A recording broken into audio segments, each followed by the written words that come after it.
Bonjour, lundi 11 août, la dernière journée du 45e Conseil général. On sent le stress, on sent la volonté de vouloir bien faire les choses, de bien terminer les choses. Et ce matin, j'ai avec moi Daryl. Daryl, pourrais-tu te présenter? Ok. Moi, c'est Daryl Foucault et je viens de la mission francophone de l'Orgueil. Euh, je suis arrivé dès le premier jour pour l'événement et je représente la communauté des jeunes, je représente les jeunes de ma communauté. Je prends pour acquis que c'est ton premier conseil général. C'est mon tout premier conseil général, bien sûr.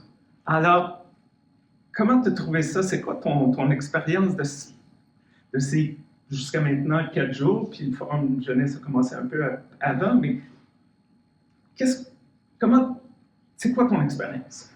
J'en ai plusieurs expériences que j'ai tirées de l'événement et peut-être c'est pas encore fini, mais pour le moment, ce que j'ai retiré comme expérience qui m'ont marqué principalement, c'est il y a la diversité de cultures. J'ai rencontré pas juste les gens de ma communauté, j'ai rencontré la communauté, des différentes communautés. Il y avait la langue, il y avait la gestuelle, il y avait la façon de penser, il y avait la façon même de s'habiller.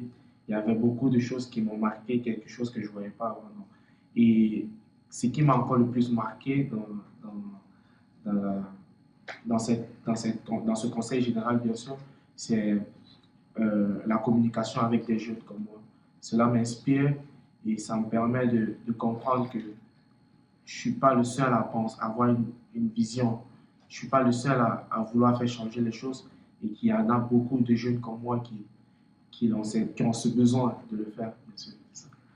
Est-ce qu'il y a eu un moment ou un événement que tu as fait comme wow ou comme j'aurais jamais pensé à ça? Est-ce qu'il y a eu un moment de surprise que tu ne t'attendais pas? Moment de surprise, oui.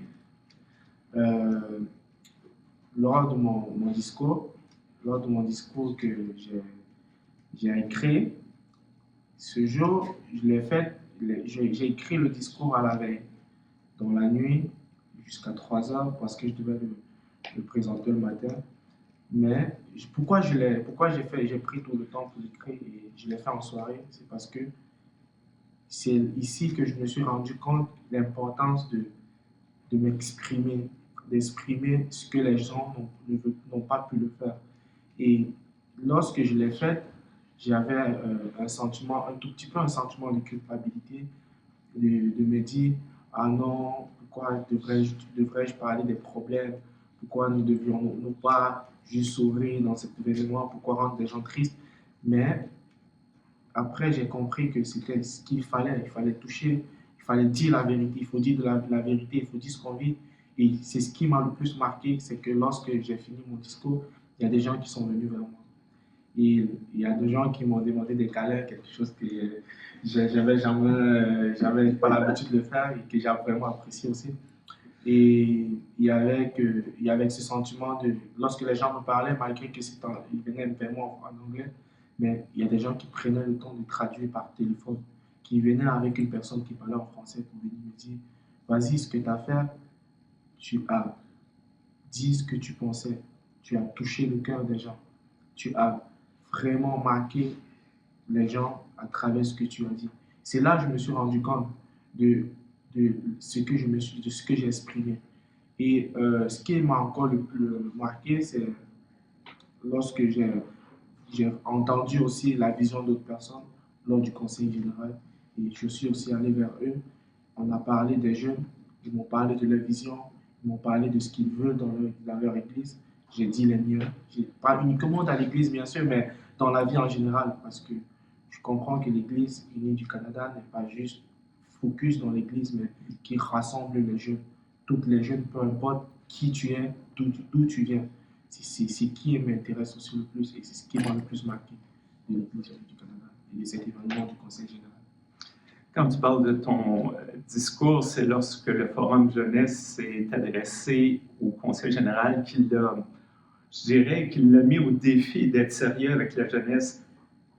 Est-ce que tu crois qu'il y a un espoir pour la jeunesse et l'Église unie du Canada?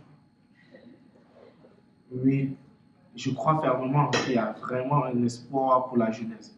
Parce que, dans tous les cas, nous sommes ceux qui vont. Aujourd'hui, on va voir les grands qui sont à la table, ils sont passés par nous, ils sont passés comme nous, et ils ont eu des challenges. Mais aujourd'hui, quand on le voit, on sent qu'ils ont combattu pour être ce qu'ils sont aujourd'hui, pour que nous soyons ce que nous sommes aujourd'hui. Et si, avec tous ces rencontres, et des responsables comme ça, lorsqu'on l'exprime, il suffit ils tiennent compte de ce qu'on pense, de ce qu'on voudrait. Et je vois aucune raison qu'on n'ait pas de l'avenir là-dessus. Et vraiment, de manière internationale et de manière hors de l'Église, je pense que c'est ce que nous sommes en train de faire en tant que jeunes va, de manière directe ou indirecte, va toucher le cœur des autres personnes qui n'ont pas eu le temps de s'exprimer. C'est ça qui va permettre que plus tard, nous puissions grandir, devenir vraiment une communauté forte et faire grandir, prendre la relève de l'Église unie. Merci beaucoup, Darrell, d'avoir partagé ces moments, ces réflexions avec nous. Nous, on continue en cette dernière journée. Merci d'être là. Merci de vous intéresser aux travaux du Conseil général. On se reparle très bientôt. Au revoir. Au revoir. Bye bye.